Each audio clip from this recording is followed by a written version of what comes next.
Alright everyone, this is going to be a bit of a bigger video so we can finish up this stage. I will try to put the timestamps below so you can jump ahead.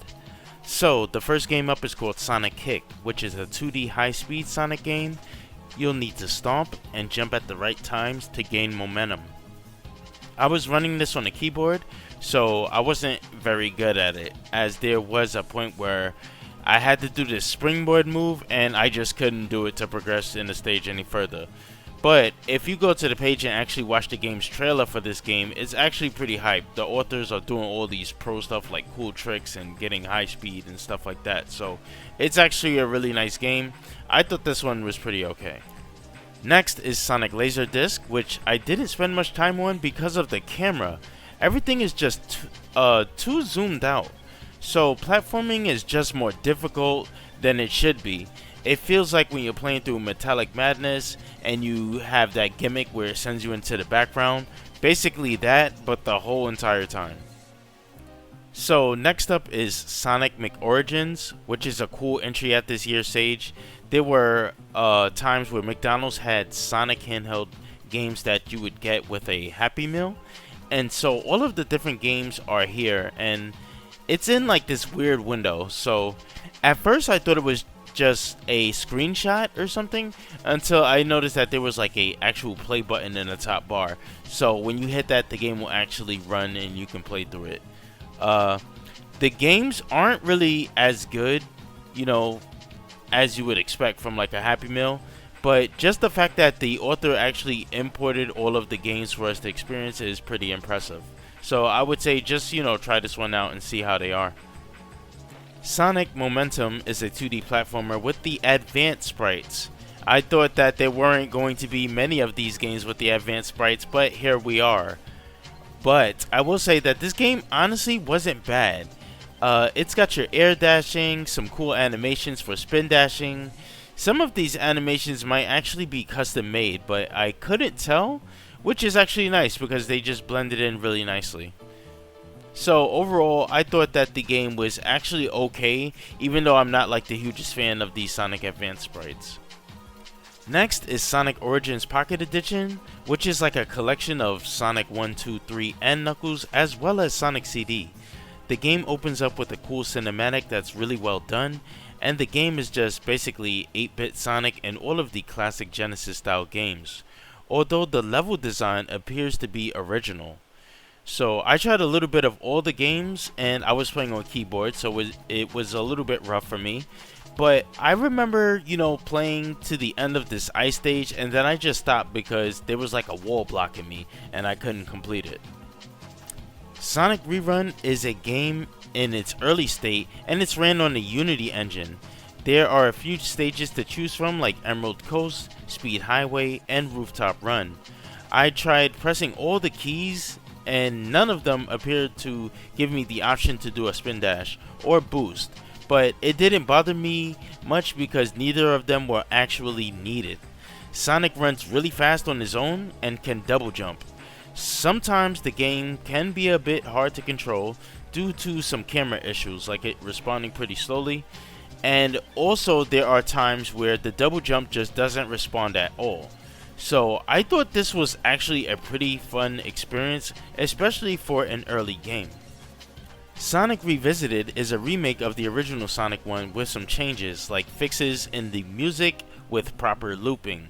There's also small changes like the stars that you get when you turn invincible will disappear if you complete the stage and then jump into the giant ring. The biggest and best change for me was the frame rate. I didn't see any frame drops from, you know, getting the invincibility like you would in the original Sonic 1. There are 3 zones to play through, like Green Hill, Spring Yard Zone, and Starlight Zone, with only Green Hill having a actual playable boss. So a full release is planned in the spring. So what I look forward to in this game is actually the Labyrinth Zone, because in that stage it's just pretty tough to begin with, and also there are a lot of times where the frame rate drops in that stage, especially if you get the invincibility. So next is Sonic Robo Blast from the Past, which is a remake of Sonic Robo Blast 1. there's some cool features like being able to change characters and selecting different types of them. Like you could choose many different types of Sonic from the different Sonic Robo Blast games. The game is basically simple. You just run, you jump on your platform, and then you jump onto the enemies to destroy them. Collect as many rings as you can. If you get hit, you will take damage and lose some rings.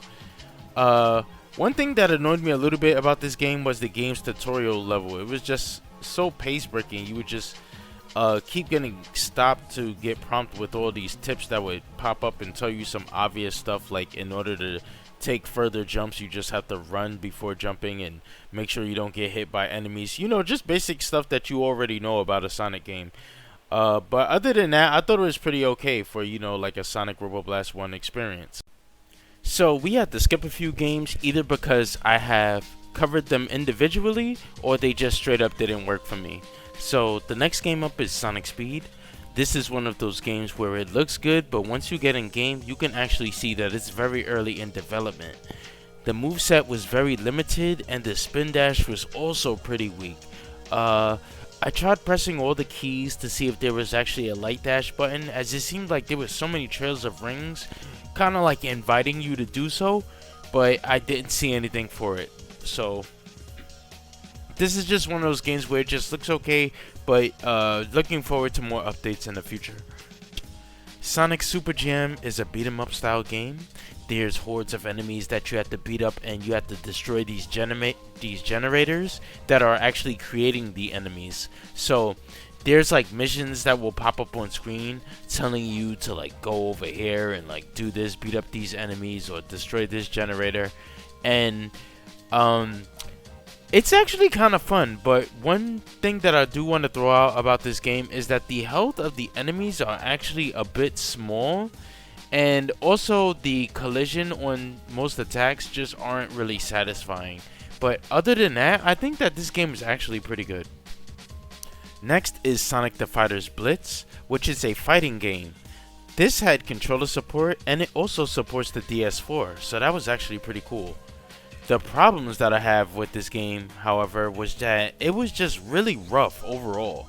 It was just this basic, like, you know, fighting style game where there was only 2 attack buttons, and chaining together 2 lights will cause a hard knockdown for your opponent. So once I saw that, I was just already ready to cut this game off.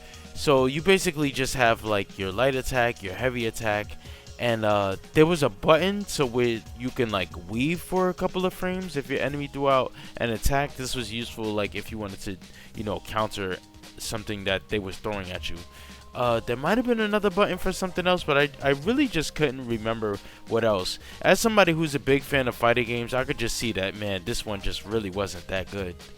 So next is Sonic TX, which is a 8-bit style Sonic game, which has a nice opening thing for a level, and it plays like the Master System Sonic, which can take some time getting used to. Everything is a bit slower, and Sonic's jumps are also a bit more floaty. This game was a bit more difficult, as 8-bit Sonic games usually are, but the good thing about this game is that it did have controller support. So that's going to do it for me in this session. If you see a title that was supposed to come up and it did not appear in this video, it's like I said earlier, it either didn't work or I have an individual showcase either planned or already have done for that specific game. Okay, so hit the like button to support me, subscribe to the channel if you haven't already. Also check out the playlist for the Sage games because we're covering all the entries that we possibly can. So, you know, if you missed anything in the past, you can go back and check them out that way. I will provide the links in the description so you could download these games yourself, and I will see you next time. Take care.